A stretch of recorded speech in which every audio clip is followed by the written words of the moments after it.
अखंडानंदबोधाय श्री गुरुवे नमः। दुनिया चले न श्री राम के बिना, दुनिया चले न श्री राम के बिना, राम जी चले न हनुमान के बिना। दुनिया चले न श्री राम के बिना, राम जी चले न हनुमान के बिना। जब से रामायण पढ़ ली है, एक बात हमने समझ ली है कि दुनिया चले न श्री राम के बिना, राम जी चले न हनुमान के बिना। परम पूज्य गुरुदेव ने कहा, मेरे प्यारे बच्चों, तुम लोग हमारी आत्मा हो। जब हम तुमको क्षेत्र में नहीं पाते हैं तो हम तड़पते रहते हैं। जब तुम लोग शांति कुंज नहीं आते हो तो हम दोनों तड़पते रहते हैं। पूज्य गुरुदेव वंदनीय माता जी, तुम हमारे हनुमान हो, तुम हमारे अर्जुन हो, तुम हमारे धर्मराज युधिष्ठिर हो, भीम हो। लेकिन एक बात का ध्यान रखना, जिस तरह से कृष्ण एक रहे हैं, राम एक रहे हैं, न कोई कृष्ण बन सका न कोई राम बन सका, ठीक उसी तरह से हनुमान अंगद नल नील तो तुम बन जाना, लेकिन श्री राम शर्मा आचार्य बनने का कोई भी प्रयास नहीं किया।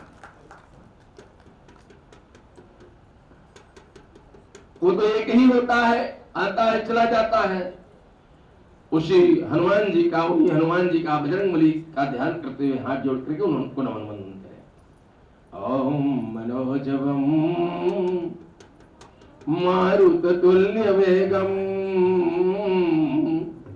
जितेन्द्रियं बुद्धिमतां वरिष्ठं वातात्मजं वानरयूथमुख्यं श्रीरामदूतं शरणं प्रपद्ये।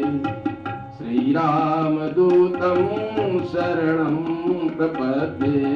त्वमेव माता च पिता त्वमेव, त्वमेव बन्धु च सखा त्वमेव, त्वमेव विद्या त्वमेव विद्या द्रविणं त्वमेव, त्वमेव सर्वं मम देव देव।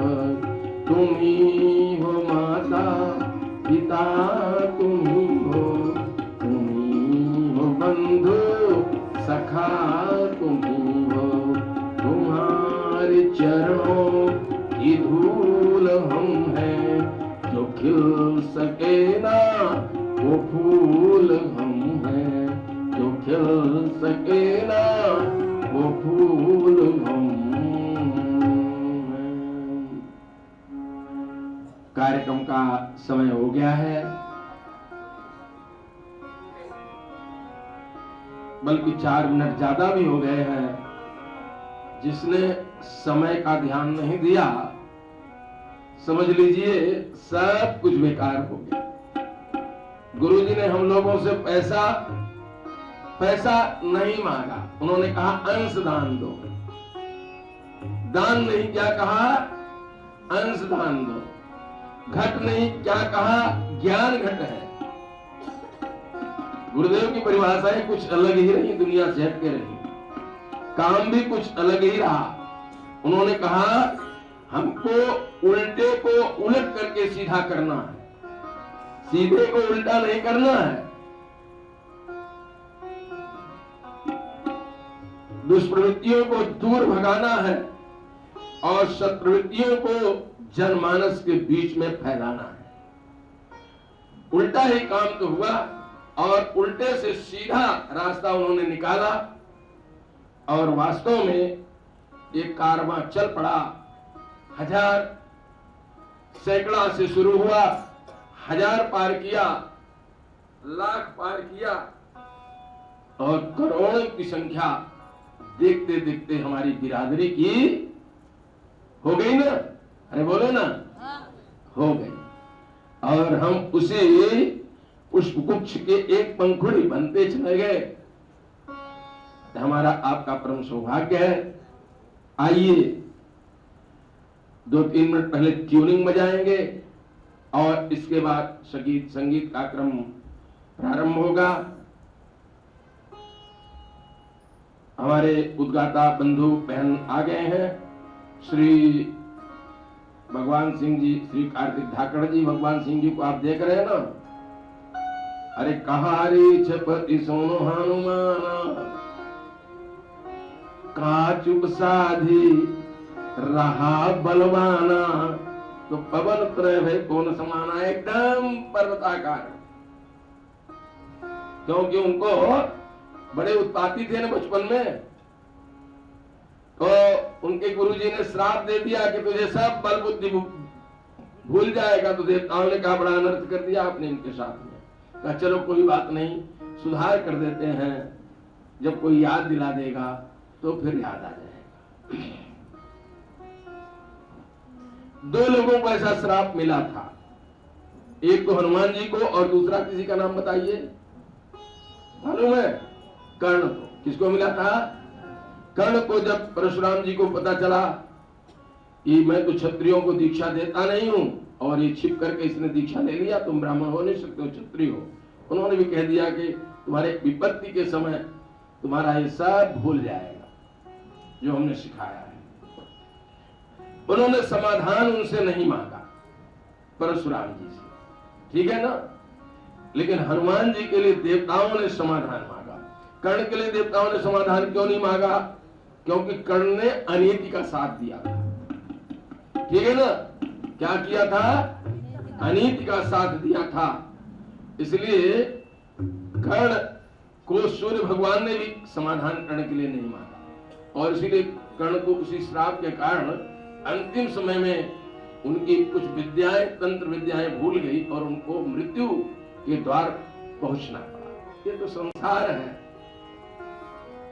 बस इन्हीं सब बातों के साथ आज की गायक तुम्हारे पद्म चरणों में नमन 100 बार है गुरुवर। अरे 100 बार क्या है, 1000 बार, लाख बार भी करे तो कम है। वंदना में सुनिएगा इस गीत को और इसके बोल को मन में ही मना गुनगुनाइएगा। धन्यवाद।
परम पूज्य गुरुदेव परम वंदनीय माता जी दोनों अलग अलग तो ही नहीं है। गुरु जी के प्रवचन को 86 में जब गुरुदेव सूक्ष्मीकरण से बाहर आए थे, बसंत पंचमी का दिन था शायद उस दिन, तारीख तो मुझे याद नहीं है, तो गुरुदेव ने अपने उद्बोधन में इस कहा था, क्या कहा था, दो बातें कही थी। एक तो ये कहा था कि गुरुजी, माताजी और गायत्री माता में आप लोग अंतर नहीं समझना। आपने गायत्री माता को प्रणाम कर लिया तो गुरुजी को प्रणाम कर लिया, वंदनीय माताजी को प्रणाम कर लिया तो गुरुजी को प्रणाम कर लिया, गुरुजी को प्रणाम कर लिया तो माताजी को प्रणाम कर लिया, गायत्री माता को प्रणाम कर लिया, गायत्री माताजी को प्रणाम कर लिया तो गायत्री माता को प्रणाम कर लिया। गुरुजी ने यह सिद्ध किया कि हम दोनों और गायत्री माता में कोई अंतर नहीं। ये बात सत्य भी है। विश्व में पहली गायत्री माता की प्राण प्रतिष्ठा परम पूज्य गुरुदेव ने जब किया, प्राण प्रतिष्ठा के पहले जब मूर्ति खरीदने के लिए पैसा कम पड़ने लगा तो वंदनीय माता जी ने कुछ जेवर रखा था, थोड़ा मोड़ा हाथ की चूड़ी और कुछ पाव की पाजेहर वगैरह, तो ले आकर उस दिन गुरुदेव के चरणों में रख दिया माता जी ने। तो गुरुदेव ने उस दिन कहा था, उनकी आंखें चलचला गई थी कि माता जी आप विश्व माता हैं, इस गायत्री माता की मूर्ति में आपकी ही प्राण प्रतिष्ठा की जाएगी, भगवती के रूप में, गायत्री के रूप में। ये गायत्री माता की मूर्ति मथुरा की बहुत चमत्कारी मूर्ति है। इसमें परम पूज्य गुरुदेव का 24 दिन का जल उपवास का तप लगा हुआ है, जुड़ा हुआ है। भाई साहब का उद्बोधन थोड़ा सा संक्षिप्त हो गया था। भाई साहब बड़ा डिटेल में इसको बताते हैं, सम्मानित श्री ईश्वर पांडे जी, जो अपने सामने अपने आगे व्यवस्थापक बैठे हुए हैं। तो मैं क्या ये निवेदन कर रहा था, ये जिस दिव्य भूमि में आप बैठे हैं बड़ा पवित्र स्थान है, बड़ी पवित्र भूमि है। परम पूज्य गुरुदेव वंदनीय माता जी का तप लगा हुआ है। माँ तेरे चरणों में हम शीश झुकाते हैं। जिस गीत को सुनकर के परम पूज्य गुरुदेव ने अपनी स्थूल लीला को सूक्ष्म में बदल दिया, स्थूल शरीर को सूक्ष्म शरीर में बदल दिया। माँ तेरे चरणों में हम शीश झुकाते हैं, माँ तेरे चरणों में हम शीश झुकाते हैं, माँ तेरे चरणों में हम शीश झुकाते हैं, माँ तेरे चरणों में हम शीश झुकाते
करो हे माता, हम पूत तुम्हारे हैं। विश्वास करो हे माता, हम पूत तुम्हारे हैं।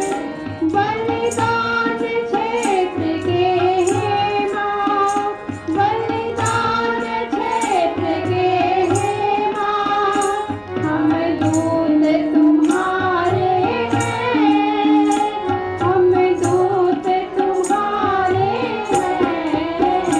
कुछ त्याग नहीं अपना माँ, बस कर्ज चुकाते हैं। कुछ त्याग नहीं अपना माँ, बस कर्ज चुकाते हैं। श्रद्धा पूरित होकर माँ, श्रद्धा पूरित होकर माँ, दो हाथ चढ़ाते हैं। माँ तेरे चरणों में हम शीश झुकाते हैं। माँ तेरे चरणों में हम शीश झुकाते हैं। माँ तेरे चरणों में हम शीश झुकाते हैं।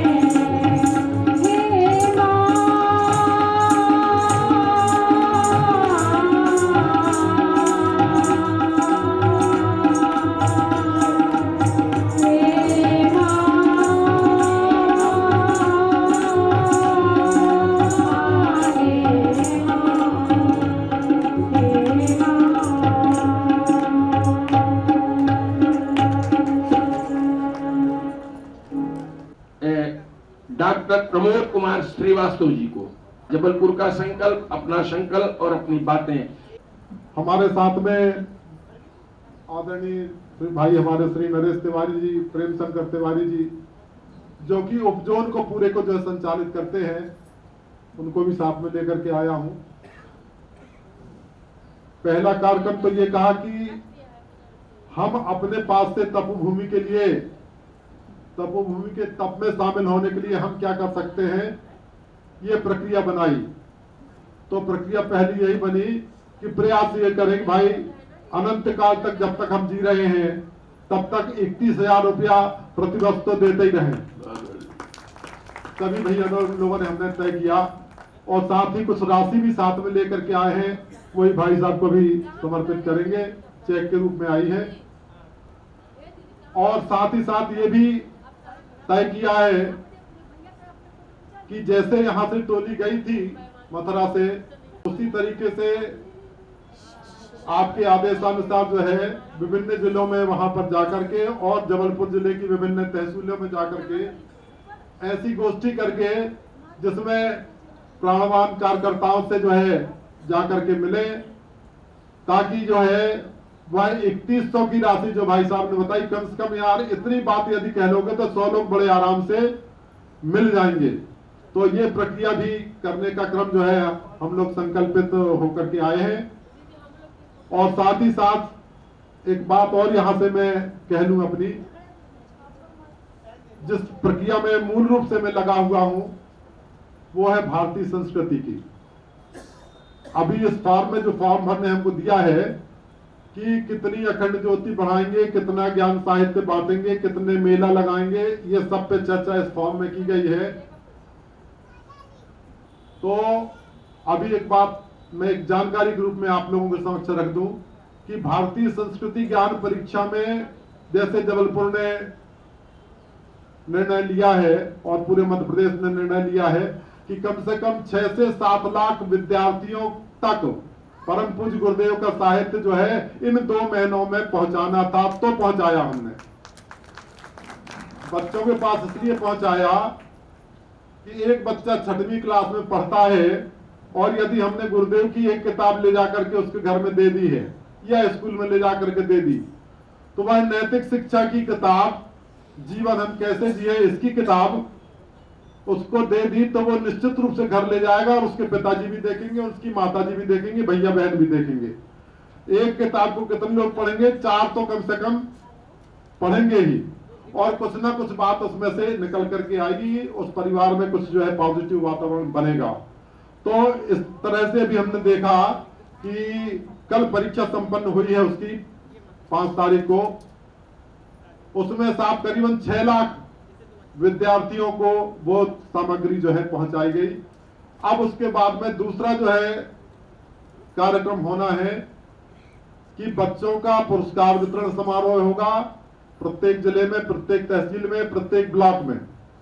उसमें जो लोग आएंगे उन तक साहित्य पहुंचाना, और साथ ही साथ लगे हाथ जो है क्या करेंगे कि पुस्तक मेला का छोटा स्वरूप लेकर के जो है ज्यादा से ज्यादा लोगों में पहुंचने का हम प्रयास करेंगे। एक ये बात, और जिले स्तर पर एक जो है पुस्तक मेला, अभी 5 जिलों की तो जानकारी हमारे पास में अभी आपको भाई साहब हमारे देंगे। 5 जिलों में तो कार्यवाही संपन्न होगी जिला स्तर पर जो है मेला लगाने की, जिसमें आपके मंडला है, कटनी है, नरसिंहपुर है, और जो है आपके जबलपुर है, और साथ में जो है दमोह है। पंकज हर्ष श्रीवास्तव जी शायद आए हैं, ऐसा मुझे बताया था उन्होंने, दमोह वाले नहीं आए। तो ये इतनी प्रक्रिया भी जब से भाई साहब ने फोन किया, ये 10-15 दिन में ये जो डेवलपमेंट हुआ वो आपके सामने में रख रहा हूं। और इस वर्ष एक और जो है अच्छी गति पकड़ी है। 2 साल 2.5 साल से तो जंग सी लग रही थी, ये कोरोना ने वाकई में जंग लगा दिया, लेकिन जिस स्फूर्ति और बड़े उमंग उत्साह के साथ में, मनोबल के साथ में फिर से जो है आप और हमने दौड़ना शुरू किया है, तो उसके भी कुछ अच्छे रिजल्ट आए हैं। आज पूरे के पूरे भारतवर्ष में जहां कहीं भी यह भारतीय संस्कृत ज्ञान परीक्षा संपन्न हो रही है या हो रही थी, उसमें जो है सेंट्रल गवर्नमेंट के आदेश शिक्षा विभाग के लिए, केंद्रीय विद्यालयों के लिए, और जो है नेहरू एक और योजना है उसके भी तहत विद्यालय जो है सरकार ने आदेश दिए हैं, और ये कहा है वहां के प्राचार्यों को कि आप अपने स्कूल से उन विद्यार्थियों की फीस भी डिपॉजिट करेंगे जो भारतीय संस्कृति ज्ञान परीक्षा में बैठने के उत्सुक है। ये भी आपके बीच में जो है आदेश आ चुके हैं, आपकी जानकारी के लिए दे रहा हूं। साथ ही साथ जो आदिवासी छात्र छात्रावास में रहते हैं उनके लिए आदिवासी विभाग ने भी जो है अपने आदेश जो है जारी कर दिए हैं। तो आप और हमको अब जो है परम पूज्य गुरुदेव की जो कृपा बरस रही है उसको देखिए आप। हम ईसाई मशीनरी के जो स्कूल हैं उनमें भी मैं खुद गया, और वहां 2 स्कूलों का मैं अनुभव आपको बताता हूं। जब हम लोग इन वस्त्रों में गए तो वहां के जो है साहब वो जो प्रभारी थे वो उठ के खड़े हुए और उन्होंने कहा आदेश कीजिए आप लोग कैसे आए। हम लोगों ने सारी जानकारी रखी, और उनके ही विद्यालय से 40% बच्चे जो है साहब उन्होंने नॉमिनल रोल जो है अपने संपन्न किए, और जो है कल परीक्षा में वो बैठे। हम और आप घबराते हैं कि जो है साहब ऐसे कैसे जाएंगे, क्या होगा, तो गुरु की कृपा कहती है कि हम आपके पीछे पीछे चलेंगे, आप पहुंचो तो सही। तो उसी उद्देश्य को लेकर के ये कार्यवाही हम लोगों ने संपन्न की, और अच्छी जो है इस वर्ष जो है हम लोग को उपलब्धि मिल रही है। ये शिविर में भाई साहब ने आमंत्रित करके हम लोगों में एक अच्छे प्राण फूंकने की जो है उत्साह भरने की, उमंग भरने की, और हमारे अंदर जो है ऊर्जा भरने की बहुत बड़ी कार्यवाही आप संपन्न कर दी है। जिसके हम लोग बहुत दिनों से थे कि आप जाते शांति कुंज जाते और जो है मथुरा आते तो बड़ा आनंद बैठता। तो ये भगवान ने सुन ली और ऑटोमेटिक भाई साहब का आमंत्रण पहुंच गया कि आना ही है भाई। तो आने से आज जो है ये लाभ हम लोग को हुआ है। अब ज्यादा हम बखान न करते हुए अपनी बात संक्षिप्त में कर ली है। जो भी होगा तो आपने जितनी बात कही हम उससे ज्यादा ही आपको करके बताएंगे। बहुत बहुत धन्यवाद, बहुत बढ़िया। ऐसी माता जी से हम जो है और आप सबका आशीर्वाद लेते हैं। भाई साहब को विनम्र प्रणाम करते हैं। धन्यवाद। अगले वक्ता है सम्मानित श्री नरेश तिवारी जी, उप जोन समन्वयक जबलपुर। आप सभी को प्रणाम करते हुए, जैसा कि भाई साहब ने बताया कि प्राणवान कार्यकर्ताओं का शिविर है। जो भूले बिसरे लोग रहते हैं ना, बहुत से लोग शक्तिपीठ आते नहीं हैं। अब हमारी काम नहीं है, युवाओं का काम इतना जोर से आ गया, अपडेट हो गया मिशन, बहुत तेजी से दौड़ना शुरू कर दिया। जैसे ही मथुरा से टोली जबलपुर पहुंची, चारों जिले हम उनको ले गए। एक अवसर संकल्प सिर्फ उन्हीं को बुलाया था जो भूले बिसरे हैं। फाउंडेशन है, पिलर का काम चल रहा था मथुरा में, तो पिलर स्तर के जो मिशन में शक्तिपीठ बनाने में पिलर का काम जिन्होंने किया था उन्हीं को ही बुलाया गया था। उनके संकल्प से औसत हमारे उपजोन चारों जिलों में 20 लाख का संकल्प हो गया एक वर्ष में, जो लगातार 3 साल तक देंगे, जिसमें जबलपुर एक जिले का 5 लाख जमा भी हो चुका है। उसमें से बड़े बड़े 3 जो भामाशाह हैं 1-1 लाख का उन संकल्प है, लगातार 3 साल तक देंगे, वो जमा कर चुके हैं। ये अगले जिलों में जैसा कि हमारे पूर्व वक्ता ने बताया, अब हम तहसील लेवल पे भी जाएंगे और सभी लोगों को, प्राणवान लोगों को इकट्ठा करके ये संकल्प जो हमने यहाँ पर सीखा हुआ है कि मिशन का काम अब हमको आगे आने वाली पीढ़ी को अपडेट कराना है, उनको उनके स्तर तक देना है। पहले हम दरी में बैठते थे, अब कुर्सियों में बैठते हैं। पहले हम अलग व्यवस्था में रहते थे, अब रिक्वायरमेंट हमारा बढ़ गया है। एक कुंड में हम 1 साल करके गए थे 86 में, 85 में, अब यहाँ देखिए 9 कुंड भी कम पड़ते हैं। तो मिशन की जो बढ़ती हुई आवश्यकताओं को पूर्ति करने के बताने का जो तरीका था हमारे बड़े भाई सब लोग ने बताया है, हम तहसील लेवल तक बतलाएंगे। उपजोन से अभी 12 लोग आए हैं, एक तहसील लेवल के 5 लोग आए हैं, उसमें ट्रस्टी स्तर भी हैं। हमारे तहसीलों में भी ट्रस्ट रजिस्टर हो चुके, 11-12 तहसील से पंडित जी आए हुए हैं, सभी ने बड़े उत्साहित हैं। और गुरुदेव के बढ़ते हुए काम को जैसा भाई साहब ने बताया, गुना अश्वमेध से हमने काम शुरू किया था, गुना में ही डिक्लेयर हुआ था, भोपाल अश्वमेध की डेट मिली थी, भोपाल में तिवारी जी को यज्ञशाला मिली थी, हम लोगों को मंच मिला हुआ था जहाँ माता जी आई थी और दिग्विजय सिंह आए थे, हमारे भतीजे की शादी भी वहीं हुई थी। डॉक्टर साहब के साथ में हम लोग 1 महीने टेंट पर रहे थे, पानी गिर गया था, काफ़ी कीचड़ हो गया था, लेकिन टेंट से कोई भागा नहीं था। उस जमाने के कार्यकर्ता हम लोग हैं, तो हम लोग के लायक आपने काम दिया है यथासंभव। जैसे पूर्व वक्ता ने बोला हुआ है, भाई साहब की जो आशा अपेक्षा जबलपुर से है, जबलपुर उपजोन से हम उससे ज़्यादा पूरा कराएंगे, यही आशा समझ। अब अगले वक्ता सम्मानित श्री रमेश अभिलाषी जी। बहुत सौभाग्य के क्षण हैं, हम सभी प्राणवान कार्यकर्ता उसी प्राणवान कार्यकर्ता शिविर में उपस्थित हुए हैं जहाँ से लोगों में प्राणों का संचार होता है, जहाँ से लोगों को शक्ति प्राप्त होती है। भाइयों बहनों, जब हम सर्दी में कभी अलाव आंच के पास, हीटर के पास बैठते हैं तो शरीर में गर्मी ऊष्मा प्राप्त होती है, और गर्मियों में कभी एसी में बैठ जाएं, ठंडक स्थान बैठ जाएं, शरीर को ठंडक प्राप्त होती है। ऐसा क्यों होता है? क्योंकि उसी प्रकार की चेतना के समीप हम लोग उपस्थित रहते हैं। यही बात हमारे आज के शिविर के संबंध में भी है। हमको प्राण शक्ति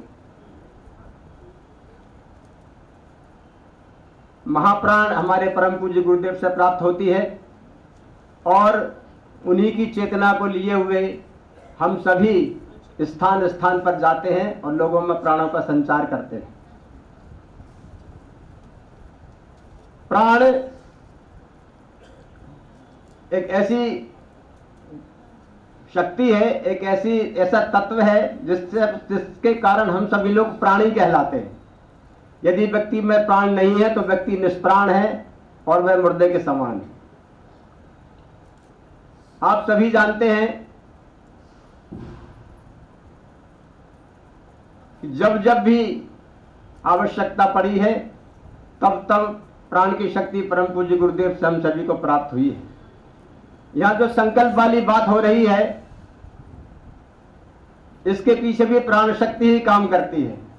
कौन कहां से कितना लाएगा, क्योंकि परम पूज्य गुरुदेव ने अपने अंग अवयवों जो फोल्डर है उसमें लिखा हुआ है, और तपोभूमि से विदाई के समय उनकी जो पीड़ा थी उसमें उन्होंने उल्लेख किया है, जिसने हमारे लिए जो कुछ भी किया है हम उसकी पाई पाई चुका देंगे। यह परम पूज्य गुरुदेव का आश्वासन है, और उसी आशा पर चलते हुए हम सब लोग चल रहे हैं। हम उसको क्रियान्वित कैसे करें? यदि वास्तव में हम परम पूज्य गुरुदेव के प्राण साथ लेकर के चलते हैं, साथ लेकर के जाते हैं, तो विश्वास मानिए कई प्राण हमारे साथ चल पड़ते हैं। यह प्रत्यक्ष उदाहरण है। आप लोगों को, कई लोगों को सुन चुके होंगे कई बार, और ये आप विश्वास कीजिए कि प्राण शक्ति गुरुदेव की कैसे काम करती है। हमारे रामचरितमानस में उल्लेख है, हानि लाभ जीवन मरण जस अपजस विधि हाथ। ये सब विधाता के हाथ की बात है, लेकिन प्राण शक्ति कहाँ काम करती है? क्योंकि प्राणवान लोग बैठे हैं। संकल्प तो श्रद्धेय भाई साहब यहाँ से दिला ही रहे हैं, और उसमें कभी कोई कमी नहीं आने वाली। जैसे कल भी महान लोगों ने कहा था, हमारे प्राणवान वक्ताओं ने, कि हमने कभी किसी के सामने हाथ नहीं फैलाया है, पैसा तो बरसता है और बरसेगा। विश्वास मानिए, ये जो संकल्प है, चूंकि ये प्रथम शक्तिपीठ है हमारा, और उसकी पूर्णता में कभी किसी प्रकार की कोई कमी नहीं रहेगी। एक गुरुदेव के प्राण का छोटा सा दृष्टांत देकर के आपको बात समाप्त करता हूं अपनी। जहां तक मुझे याद है, शायद 85-86 की बात है, हमारी टोली महाराष्ट्र में चल रही थी, भंडारा जिले में। अगर भीलवाड़ा के कुछ लोग बैठे हो तो आप परिचित होंगे, केदार वैष्णव जी हमारे टोली नायक थे। 2.5-3 दिन के कार्यक्रम थे। हम कार्यक्रम करके अगले कार्यक्रम के लिए चले जाते थे। एक स्थान पर पहुंचे तो वहां लोगों ने कह दिया कि भाई साहब कार्यक्रम तो नहीं हो सकता। हमने क्यों, क्या बात है? बोले जो हमारे प्रमुख कार्यकर्ता हैं उनके पिताजी मरणासन्न हैं, चिकित्सकों ने कह दिया है किसी भी क्षण कुछ भी हो सकता है, ये कार्यक्रम तो भाई साहब नहीं हो पाएगा। हम पांचों भाई सकते में आ गए, कैसे करें, क्या करें, कहां जाएं? तो हम लोगों ने विचार किया, बोले वो दादाजी को हमें दर्शन करा दो जरा, हम देख तो लें। हम लोग वहां पहुंचे भाइयों बहनों। वास्तव में चूंकि मैं चिकित्सा क्षेत्र का व्यक्ति भी हूं, उनके चेहरे पे एकदम मुर्दनी छाई हुई थी। लगता था कि अब ये केवल शरीर है, प्राण इसमें नहीं है, प्राणवानों की बात हो रही है। केदार जी बोले भाई साहब इनसे, दादाजी से कह दीजिए कि हम लोग आए हुए हैं। तो उनके बच्चे खड़े थे पास में, उनका साहब 2 दिन से उन्होंने आंख नहीं खोली, आप कह रहे कह दीजिए, एक बार तो कह दीजिए। उन्होंने कह दिया, बाबूजी ये यज्ञ वाले आए हैं, कोई हलचल नहीं शरीर में। क्या करते, गुरुदेव को स्मरण करते रहे। प्राणों की बात हो रही इसलिए कह रहा हूं, गुरुदेव को स्मरण करते रहे, गुरुदेव कुछ कीजिए, नहीं क्या होगा अभी कार्यक्रम में। एक बार और कहा, एक भाई ने कहा एक बार और कह दे कान में पास जा करके कि ये शांति कुंज वाले आए हैं। तो बच्चे को बड़ी आंख से देखा कि हमारे पिताजी मरणासन रखे हैं, आप कह रहे हैं कह दीजिए, एक बार कह तो दीजिए। उसने कान में जाकर के कहा पास में, बाबूजी ये शांति कुंज वाले आए यज्ञ के लिए। आप विश्वास मानिए, दादाजी ने एकदम आंख खोल दी है। जैसे ही उन्होंने आंख खोली, केदार वैष्णव जी बोले जल लाओ, तुरंत जल लाओ। उन्होंने जल हाथ में लिया, कोई मंत्र नहीं, कोई शक्ति नहीं, कोई संस्कृत नहीं, एक ही बात कही,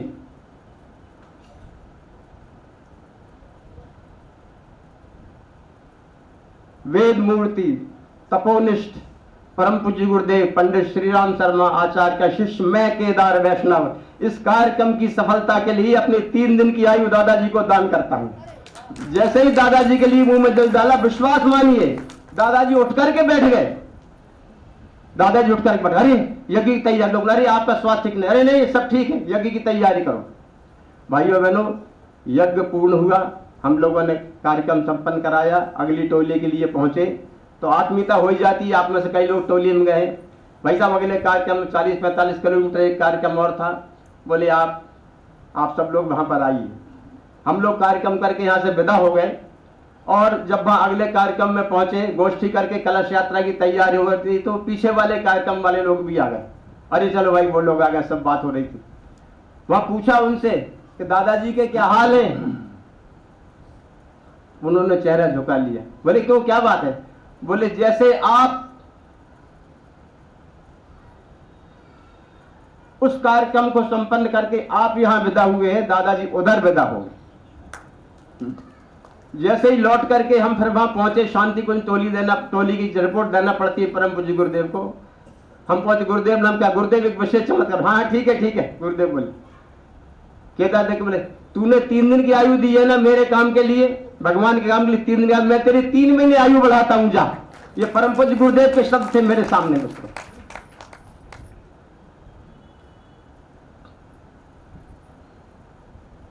ऐसी प्राण चेतना जिसके साथ हम जुड़ करके धन्य है। और आप में से मैं समझता हूँ ज़्यादा नहीं तो 90-95% लोग ऐसे बैठे हैं जो इन पंक्तियों पर चरितार्थ उतरते हैं कि बांटते जग को हंसी, बांटते जग को हंसी बे भूल कर अपना रुदन, अपनी तकलीफ भूल जाते हैं, गुरुदेव का काम करने के लिए दौड़ पड़ते हैं, लोगों को प्रेरणा देने के लिए दौड़ पड़ते हैं। भाई साहब आइए, शक्तिपीठ बन रहा है मथुरा में, इसके लिए कुछ दीजिए। लोग कहते जिसको उम्मीद थी कि 500 देगा वो 5000 देता। अभी जब भाई साहब ने कहा हम टोली हमारे शांतिलाल जी पूर्व परिचित थे, मैं ओमकारेश्वर में जोन प्रभारी रहा, धार जिले में प्रशिक्षण के लिए गया तो वो परिचित थे। तो वहां उन्होंने पूरा जिले का हाल बताया, वहां भी संकल्प हुए हैं, अधिकांश संकल्प हम पूरा करेंगे। तो ये पंक्तियां आपके लिए समर्पित करता हूं गुरुदेव की तरफ से कि बांटते जग को हंसी बे भूल कर अपना रुदन, छू लिया जिनने तुम्हारी चेतना का एक कण, तुम्हारी प्राणमय हुंकार से मुर्दे हजारों चल पड़े, हे युग मसीहा आपको शत शत नमन, शत शत नमन। धन्यवाद। भाइयों बहनों, परम पूज्य गुरुदेव जी के सानिध्य में न आने के पहले आप हम सब जंग लगे हुए लोहे के कण थे। कौन कौन नहीं थे, हाथ उठा के बताएं। गुरुदेव के सानिध्य में नहीं आने के पहले आप हम जंग लगे लोहे के कण थे या नहीं थे? थे साहब। लेकिन गुरुदेव के सानिध्य में आने के बाद जरूर गुरुदेव ने आपको हमको सोना बना दिया। पारस के परसन थे कंचन वही तलवार, तुलसी तीनों नहीं मिटे मार धार आकार। जंग लगवी लोहे की तलवार यदि पारस से स्पर्श हो जाती है तो सोने की जरूर बन जाती है, लेकिन मार धार और आकार उसका नहीं बदलता है। आप भी हम ना जाने कैसे कैसे प्रारब्ध लेकर इस धराधाम पर आए थे।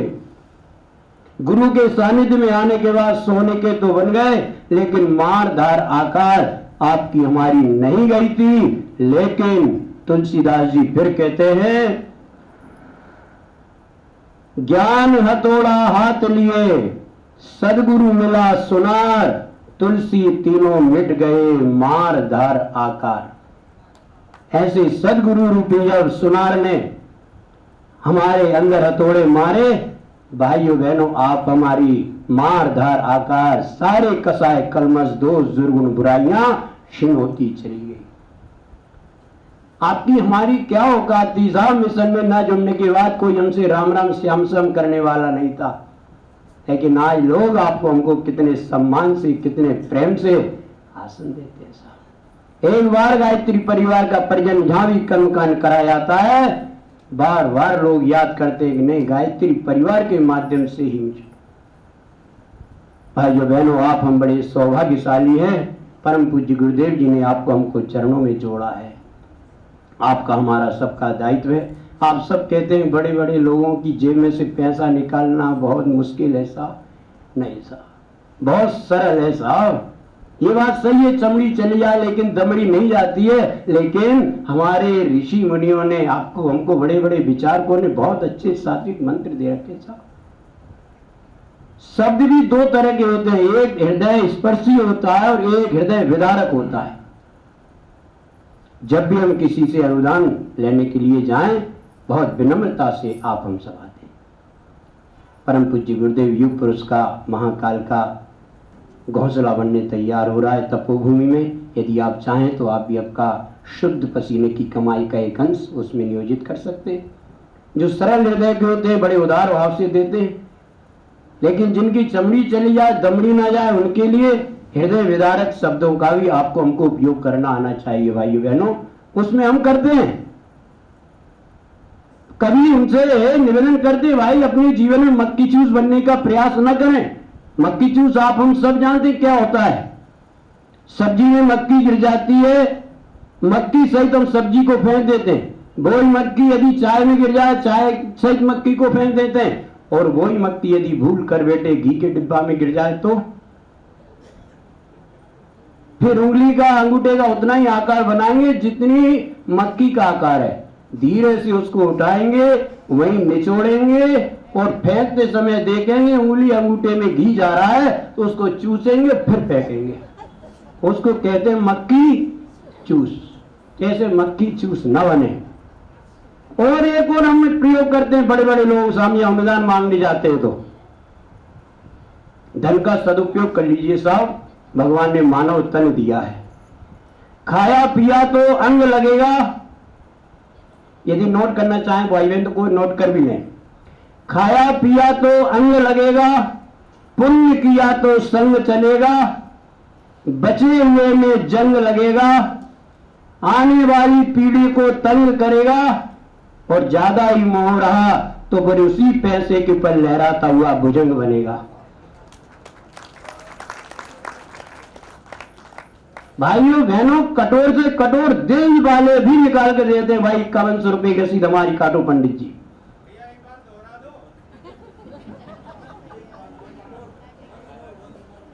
पुणे लिखे सभी भाई बहन, यदि डोर कॉपी हो तो, खाया पिया तो अंग लगेगा,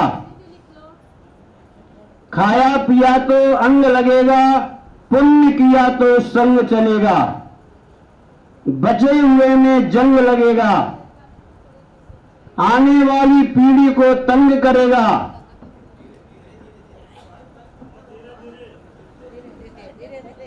खाया पिया तो अंग लगेगा, पुण्य किया तो संग चलेगा, बचे हुए में जंग लगेगा,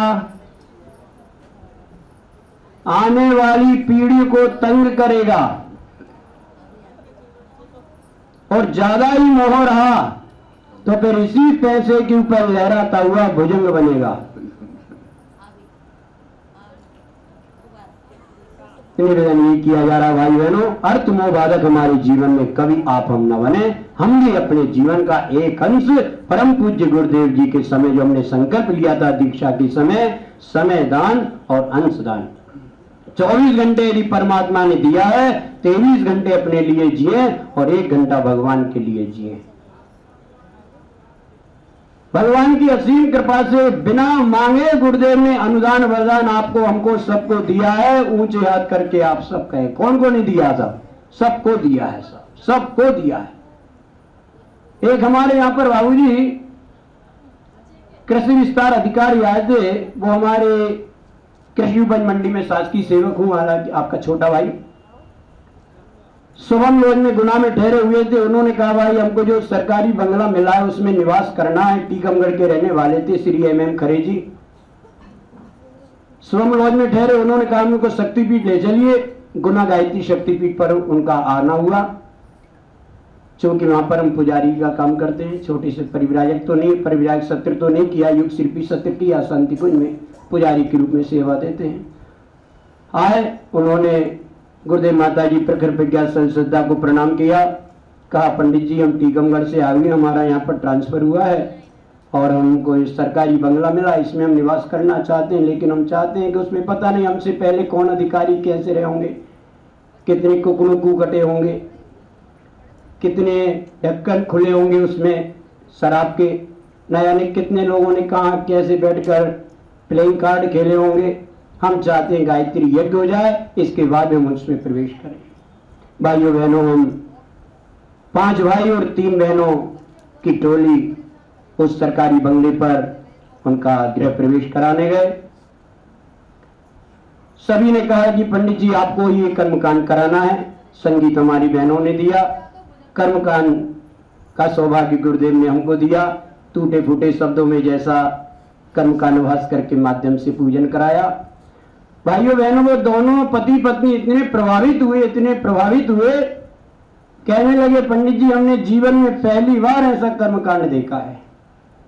ऐसा कर्मकांड हमने जीवन में पहली बार देखा है कि गृह प्रवेश कितनी शानदार तरीके से होता है। सन 1998 में भाइयों बहनों उन्होंने 21,000 रुपए की रसीद गायत्री शक्तिपीठ गुना के नाम से कटवाई। दोनों पति पत्नी हाथ जोड़कर कहने लगे पंडित जी हम आपको सरकारी नौकरी देना चाहते हैं।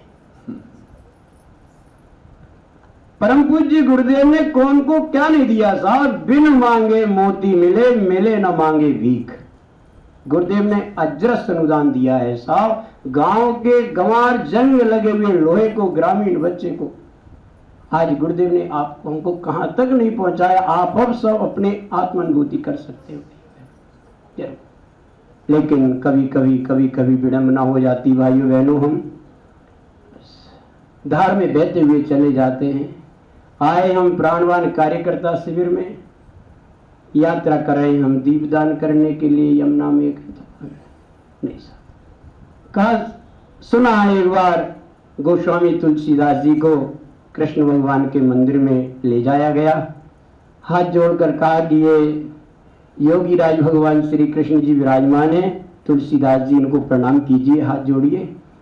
तुलसीदास जी ने बहुत अच्छी तरह गौर से देखा, हाथ जोड़कर दूर से ही प्रणाम किया, मस्तक तो मेरा अभी नहीं झुक पाएगा। कहा कहूं छवि आपकी भले विराजो नाथ, तुलसी मस्तक तब नवे धनुष बाण ले हाथ। जब आप धनुष बाण हाथ में लेंगे तभी तुलसी का मस्तक झुकेगा। भाइयों बहनों, हमने ऐसे युग ऋषि के चरणों को पकड़ रखा है और इसके बाद यदि हम दर दर की ठोकरें खाते रहे तो ये आपके गुरु ने, हमारे गुरु ने कौन से अवतार का काम नहीं किया भाइयों बहनों, कौन से अवतार का काम नहीं किया? बोलिए एक आदमी, कौन से ऋषि का काम नहीं किया गुरुदेव ने? ऐसे ऋषि, ऐसे युग पुरुष के चरणों में आप हम जुड़े, फिर क्यों डरते? क्यों हम अपनी तपोभूमि के यज्ञशाला के 12 स्तंभों में भगवान शिव के 12 ज्योतिर्लिंगों के दर्शन क्यों नहीं कर पाते हैं? ईशान कोण के पहले स्तंभ में हाथ जोड़कर प्रणाम करें हम। ओम सौराष्ट्रे सोमनाथम चा श्री शैले मल्लिकार्जुनम उज्जैन्या महंकालम ओंकार ममलेश्वरम परल्याम वैद्यनाथ चा डाकिन्या भीमशंकरम सेत बंधुश्च रामेशम नागेशम दारुकांबने वाराणस्याम तु विश्वेश त्र्यंबक गौतमी तटे हिमालय तु केदारम घृष्णेश शिवालय। इन 12 स्तंभों में हम 12 शिव के जो 12 ज्योतिर्लिंगों के दर्शन क्यों नहीं कर पाते? भाइयों बहनों, आवश्यकता यदि है तो बस पूरे दृढ़ विश्वास के ऊपर। आप हम युग शिल्पी हैं, युग सैनिक हैं, इसके बाद भी आज हम समाज से जो कुरीतियां बनी हुई है उसमें आप हम भी कोई परे नहीं, हम भी उसमें लिप्त हैं कहीं ना कहीं। आज हम देखो प्रज्ञा परिजनों को ही देखो भाई, अपनी कन्या का विवाह संस्कार करने के लिए तैयार होंगे तो सबसे पहले यही प्रश्न उठेगा, लड़का क्या पैरों पे खड़ा है? आपके हमारे मन में क्या भाव उठेगा कि जिस बच्चे के साथ अपनी कन्या का विवाह कर रहे हैं, क्या वो बालक, वो लड़का पैरों पे खड़ा है? क्या पैरों पे कौन नहीं खड़ा भाई? हाथों पे कौन खड़ा है? सिर पे कौन खड़ा है? कोई बता? हर नौजवान पैर पर खड़ा है, लेकिन संस्कारों को हम भूल जाते हैं और केवल ये देखते हैं उसके आय का स्रोत क्या है, ऊपरी कमाई कितनी है। जबकि हम ऊपरी कमाई को मिटाने के लिए युग शिल्पी बने और हम ही अपने बच्चों का विवाह संस्कार करने के लिए देखते हैं तो ये देखते हैं ऊपरी कमाई कितनी है, कितना मकान है, परिवार कितना छोटा है। जबकि हमारा परिवार विश्व परिवार है, लेकिन कन्या को किस परिवार में देंगे? जहां केवल माता पिता हो और एकलौता बेटा हो। उस परिवार में हम अपनी बेटी को देना पसंद करते हैं। हो सकता है ये शब्द थोड़े आपको कड़वे लग रहे होंगे, लेकिन निवेदन यही है कि यथार्थता यही है। आज हम वैदिक परंपराओं को, गुरुदेव के आदर्श सिद्धांतों से कहीं दिखने में तो है, लेकिन जीवन में आत्मसात करने में कहीं हम दूर है। मृतक भोज दूर करना चाहिए, लेकिन आपने हमने कई परिजनों को देखा है बढ़ चढ़ करके मृतक भोज करते साहब। अब तो और रसोई के साथ नए क्या क्या और गिफ्ट और बांटने लगे। जो 13 दिन पहले आंगन में करुणा क्रंदन मच रहा था, उसी 13 दिन बाद उसी आंगन में लोग गुलाब जामुन ले लेकर खाते हैं साहब। कैसे वो गुलाब जामुन को खा लेते हैं? 13 दिन पहले उस दृश्य को देखो, उस आंगन के दृश्य को देखो, क्या हो रहा होगा। परिवार की रीढ़ की हड्डी टूट गई थी, पूरा परिवार चरमरा गया था। एक बहन का सुहाग चला गया था, नादान बच्चों के सिर पर पिता का हाथ चला गया था। उसी आंगन में आप हम बैठकर 13 दिन बाद रसगुल्ले खाते हैं भाइयों बहनों। प्रज्ञा परिजन नैष्टिक साधक है, वो तो परहेज करते हैं, लेकिन आज भी कई परिजनों के यहाँ पर ऐसे विशाल विशाल मृतक भोग जा पड़े। मूल बिंदु पर आए भाइयों बहनों, संकल्प लें हम अपने बच्चों का विवाह संस्कार आदर्श रीति से करेंगे, अपने ही परिवार में करेंगे। साहब पैर पे खड़ा है हर नौजवान, सिर पे कोई नहीं खड़ा, हाथ पे कोई नहीं खड़ा, केवल संस्कारवान दे के बच्चों में। भगवान परम पूज्य गुरुदेव जी ने इस नादान बेटा के आंगन में भी 2 पुष्प खिलाए हैं। एक पुष्प ये खड़ा है आपके सामने, एक पुष्प इससे बड़ा है। साहब हमने अपने जीवन में संकल्प लिया बिना दहेज की शादी करेंगे। भाइयों बहनों, आप गुना शक्ति पीठ पर किसी भी परिजन से पूछना, हमने अपने विवाह संस्कार में एक लौंग भी नहीं ली थी, एक सिक्का भी नहीं लिया था, एक भी सिक्का। केवल द्वार पूजन के समय श्रीफल हाथ में लिया था, एक सिक्का रखने लगे थे, एक सिक्का हमने वापिस कर दिया था। 10 रुपए और मिला करके 11 रुपए का एक अशोक का वृक्ष लेना और माता पिता दोनों मिलकर अशोक की वृक्ष को लगाना शक्तिपीठ पर, यह हमने संकल्प लिया। दोनों बच्चों का संकल्प है हमारे दोनों में, पिताजी एक भी लौंग एक भी सिक्का हम अपने जीवन में वैवाहिक जीवन में नहीं लेंगे। ये प्रशंसा होती पिता को, क्योंकि लोहार के घर में बच्चे को घन चलाना आना बहुत जरूरी है। लोहार के बच्चे को यदि घन चलाना नहीं आया तो उसकी लोहारगिरी बेकार रही। साहब यदि हम युग पुरुष के बेटे बेटियां हैं, हमारा जीवन भी शानदार होना चाहिए, आदर्श होना चाहिए। भाई अब पीले कुर्ता धोती हमने पहन लिए। परम पूज्य गुरुदेव जी ने कहा है, सूर्य भगवान से रंग हमने उधार लेकर के तुम्हें पहनाया है। मैंने चाहे जीवन भर खादी पहनी हो, लेकिन मेरे बेटे बेटियों को अच्छा शानदार प्रयास ये करें कि इस पीले रंग के ऊपर कहीं धब्बा न लग जाए, शानदार आदर्श जीवन हम जिए। भाइयों बहनों सदस्य बन सके। भाइयों बहनों संकल्प हम लें, शक्ति गुरुदेव की काम करती है, संकल्प लेने का केवल हमारा है। भगवान का अजरस अनुदान बरस रहा है, घनघोर वर्षा हो रही है। आंगन में कटोरी रखी, कटोरी भर जाएगी, गिलास रखा, गिलास भर जाएगा, जग रखा, जग भर जाएगा, टब रखा, टब भर जाएगा, औंधा रखा तो एक भी बूंद नहीं आएगा। फिर हम बरसात को नहीं कोस सकते हैं कि बरसात ने हमारे साथ पक्षपात किया है।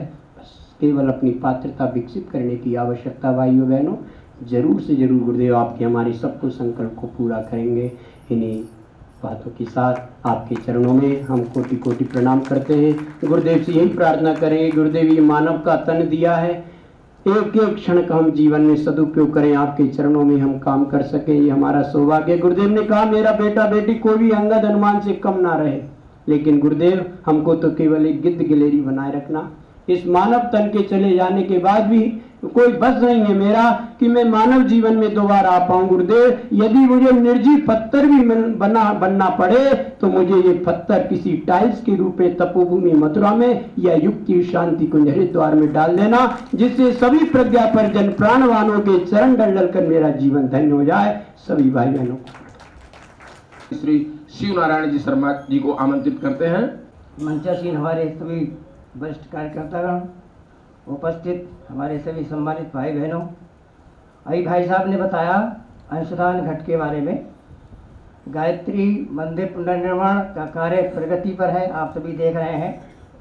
इसमें आप बड़ा काम है, बड़े बड़े संकल्प आप लोग ले रहे हैं। साथ ही जो लोग बड़े बड़े संकल्प नहीं ले पा रहे हैं उनके लिए एक अंशदान घट योजना बसंत पर्व 2021 से यहाँ शुरू की गई है। और खुशी की बात यह है कि अभी तक हमारी सूचना के हिसाब से जो हमारे पास रिकॉर्ड है 14,800 दान घट यहाँ से वितरित किए गए हैं और उनके माध्यम से 42 लाख रुपया लगभग हम लोगों के पास हमारी सूचना के हिसाब से एकत्रित हुआ है। हो सकता है बहुत से लोग रसीद बुकें ले गए यहाँ से और उन्होंने डायरेक्ट वहाँ जमा कर दिया है, उनकी सूचना हमारे पास ना आई हो, तो इससे ज़्यादा ही जमा हुआ होगा, कम नहीं जमा हुआ होगा। तो जैसा आप जानते हैं कि सेतु बंधु रामेश्वरम का निर्माण में ये ठीक है कि डी पालनों का, नील अंगद का बड़ा योगदान था, लेकिन गिलहरी का भी योगदान सराहनीय रहा है। भगवान राम ने उसके ऊपर भी आशीर्वाद से जो हाथ फेरा था उसके निशान जो है अभी मौजूद हैं। तो जो लोग छोटे छोटे संकल्प लेकर अपना पूरा करना चाहते हैं, योगदान देना चाहते हैं, उनका भी योगदान सराहनीय और स्वागत योग्य है। तो उसमें हमारे कुछ भाई बहन पहले से ही दानघट ले गए होंगे यहाँ से। कितने लोग ले गए, जरा हाथ उठाएं। बहुत कम लोग ले गए। इस तरह का ये गत्ते का यहाँ पर ये दानघट बना है। इसमें फोल्ड्स हैं, इनको आप फोल्ड से मोड़ करके इसको डिब्बे की शक्ल दे सकते हैं। इस तरीके से ये आपका बन जाएगा। ये दानघट आपका तैयार हो गया। ठीक है। इसमें इसके मुख्य पृष्ठ पर गायत्री मंदिर ट्रस्ट का अकाउंट का ये डिटेल्स इस पे अंकित है और साथ में ही फ़ोन नंबर दिए हुए हैं गायत्री तपोभूमि के और ईमेल दिया हुआ है, जो निर्माण योजना पत्रिका में प्रकाशित भी होता है। और निर्माण योजना पत्रिका में निर्माण ट्रस्ट के खातों का भी विवरण प्रकाशित होता है। उसमें गायत्री मंदिर ट्रस्ट के जो खाते हैं उसमें भी उसमें प्रकाशित होते हैं।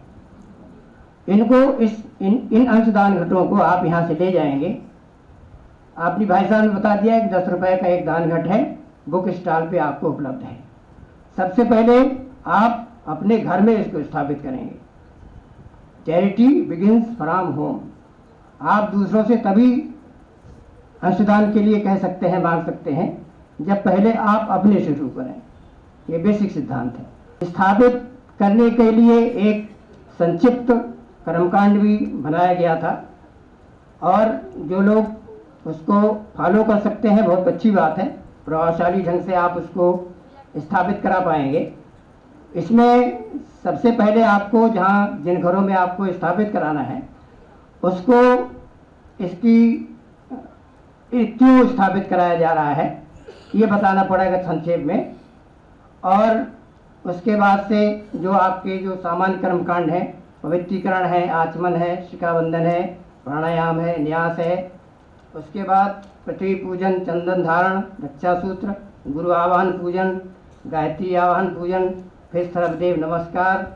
फिर स्थापना का मंत्र है ओम मनोज्योतिर्जुस्तामाजस्य बृहस्पति गिमं तनोतिष्ठम यज्ञम संबंध धातु विश्व देवा सीमाद्यंताम प्रतिष्ठ। इसके बाद से पुष्पांजलि का है जो आप सभी जानते हैं। ओम यज्ञेन यज्ञमेंजंत देवा तानि धर्माणि प्रथमान्यासन ते नाकम महिमाना संत यत् पूर्वे साध्यासन देवा ओम पुष्पांजलि समर्पयामि। उसके बाद संकल्प है। संकल्प आप सभी जानते हैं, कर्मकांड भास्कर में छपा हुआ है। बस उसके बाद शांति पाठ है। ये संक्षिप्त कर्मकांड है। इसको आप जिस घरों में स्थापित कराना चाहते हैं उनके पूजा घरों में उनके जो भी परिवारिक जन हैं उनको संक्षेप में इसका बताएं क्या प्रयोजन है और वहाँ स्थापित करा दें। उसके बाद जो है उनको स्थापित कराने के बाद अभी आप जब संकल्प पत्र जब यहाँ अंशदान घट लेंगे तो आप एक तो आपको अपना संकल्प पत्र भरना होगा। बाकी जितने भी आप अंशदान घट ले जा सकते हैं, जिन घरों में आप स्थापित करा सकते हैं, उतने आप संकल्प पत्र और यहाँ से ले जाएंगे। संकल्प पत्र आपको अपना भरना है और जहाँ जहाँ आप स्थापित कराएंगे उनका ही भरवाना है।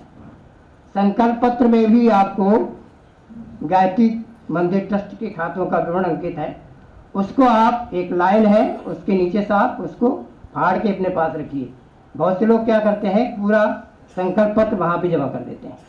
आप अपना संकल्प पत्र में जो भी एक लाइन खींची है उस लाइन के नीचे से अकाउंट्स के डिटेल्स हैं और उनको आप फाड़ के अपने पास रखिए और जहाँ जहाँ आप स्थापित कराएं उनको भी उसका वो दे दीजिए फाड़ के, ताकि वो अगर स्वयं करना चाहें अंशदान इन खातों में ट्रांसफ़र करना चाहें तो वो कर सकें। इसके बाद जो है इसमें संकल्प पत्र में जो कॉलम्स हैं वो सभी आप ध्यान से पढ़ें और ध्यान से उनको सभी भरें। ऐसा ना हो कुछ छोड़ दें कुछ भर दें, ऐसा ना करें। एक चीज़ ध्यान में रखें कि आप जो भी भाषा में इसको भर रहे हैं वो पठनीय हो। बहुत से लोग क्या करते हैं कि अपनी पता नहीं कौन सी लैंग्वेज में भर देते हैं, वो समझ में नहीं आता है। लिहाजा क्या होता है, हम रिकॉर्ड करते हैं, उनको पंजीकृत करते हैं, अब तो कंप्यूटराइज भी कर रहे हैं उसको, तो डिटेल्स हमारे समझ में नहीं आते, उल्टे सीधे भर जाते हैं, फिर वो प्रयोजन सिद्ध नहीं होता। इसलिए आप जिस भी भाषा में भरें, प्रीफरेबली तो आप हिंदी या अंग्रेजी में भरें, क्योंकि बाकी भाषाओं की यहाँ पर जानकारी भी कम है, हमें भी नहीं आती है। हिंदी अंग्रेजी समझ लेते हैं, तो हिंदी या अंग्रेजी में या दोनों भाषाओं में आप भर सकते हैं, लेकिन पठनीय भाषा में भरें ताकि हम लोग पढ़ लें उसको। इसमें नाम है, अपने पिता या पति का नाम है, पता बहुत इंपॉर्टेंट है। पते में क्या करते हैं लोग, उसे अपने गांव का नाम लिख दिया, शहर का नाम लिख दिया, जिले का नंबर दिया, बस। पूरा पोस्टल एड्रेस लिखिए, मकान नंबर है मकान नंबर लिखिए, बाकी आप अपना पूरा शहर है गांव है इसका पूरा डिटेल्स में भरिए, जो पोस्टल एड्रेस है जिससे आपको चिट्ठी पत्री पहुंचती है, और इसमें पोस्ट ऑफिस, जिला, प्रांत और पिन कोड उसमें अवश्य भरिए। इसके बाद मोबाइल नंबर बहुत इंपॉर्टेंट है। आपसे संपर्क का सिर्फ एक माध्यम है मोबाइल नंबर, उसको आप बहुत सावधानी से और पठनीय अंकों में भरिए। कभी कभी क्या होता है, लोग जल्दबाजी में 9 का अंक भर दिया, किसी ने 11 अंक भर दिया, हम संपर्क नहीं कर पाते उससे। तो मोबाइल नंबर आप भरिए, और व्हाट्सएप नंबर आजकल सभी एंड्रॉयड फ़ोन रखते हैं, स्वयं रखते हैं, तो घर में किसी न किसी के पास होता है, उसका भी नंबर भरिए ताकि हम आपको व्हाट्सएप ग्रुप से जोड़ सकें। दानघट ग्रुप बना हुआ है, यहाँ पे सभी संदेश हमको बड़ी आसानी से, हम आपसे व्यक्तिगत रूप से अलग अलग बात करें, उससे अच्छा है कि हम एक मुश्त एक संदेश आपको भेज दें, तो सबके एक बार में चला जाता है और समझ में भी आ जाता है। लिहाजा आप लोग अपने व्हाट्सएप का नंबर भी, चाहे अपना हो चाहे घर का हो या किसी परिचित का हो, पास पड़ोसी का हो, उसको आप जरूर भरिए। और इसके अलावा व्यवसाय या पद का है, जो भी आप काम करते हैं, नौकरी करते हैं, तो पद का नाम भरिए उसमें, खाली ये नहीं नौकरी या व्यवसाय लिख दिया, व्यवसाय पद तो भरे ही हुआ, इसमें पद भरिए जो नौकरी करते हैं उसमें क्या काम करते हैं आप। और जन्म तिथि, विवाह तिथि, भाई साहब ने स्पेशली इसको जोड़ा है, इसका एक प्रयोजन हो सकता है कि आपको कोई बधाई संदेश यहाँ से दिए जाएं।